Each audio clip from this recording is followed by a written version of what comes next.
You've dealt with companies and you've seen entrepreneurs grow. What is your own sense of how disruption works? And from Nexus's point of view, how do you get entrepreneurs to walk that path?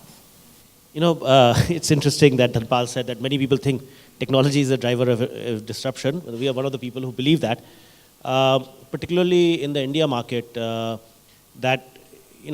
which has so far not been a big adopter of technology. And one of the reasons for that is what Mr. Modi is trying to fix with this demonetization is the underlying accounts aren't clean, right? So people equate the use of technology with data becoming transparent and therefore leading to issues with taxation and everything else.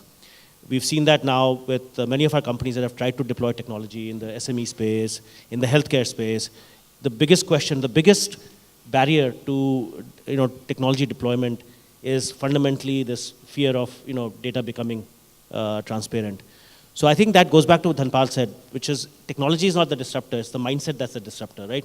So if you start saying, hey, I'm going to run a clean business, I'm going to run a business which is, I don't care, I'll pay full taxes, whatever, but I'm going to run a business which gets me all the data about my customer, which gets me all the data about my suppliers, and with that data, I can run a better business. And with that data, I can actually outcompete my competitors. I think there could be a play there, right? So it's and it's interesting.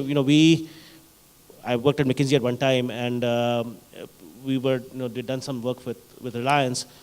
Reliance Jamnagar facility was at a price roughly, I think 40% or 30% less than any benchmark globally, right? When they built it out. That's a disruptor, right? That allowed them to then go out and get customers for the refining that nobody else could do, right? So I think there are various ways you can think about this. You can think about your supply chain. You can say, how can I make my supply chain more efficient to compete? How do I make my customer experience better so I can compete, right? So I think it's thinking about which are your sources of competitive advantage and how are you going to build those. Technology is just one part of it. Okay.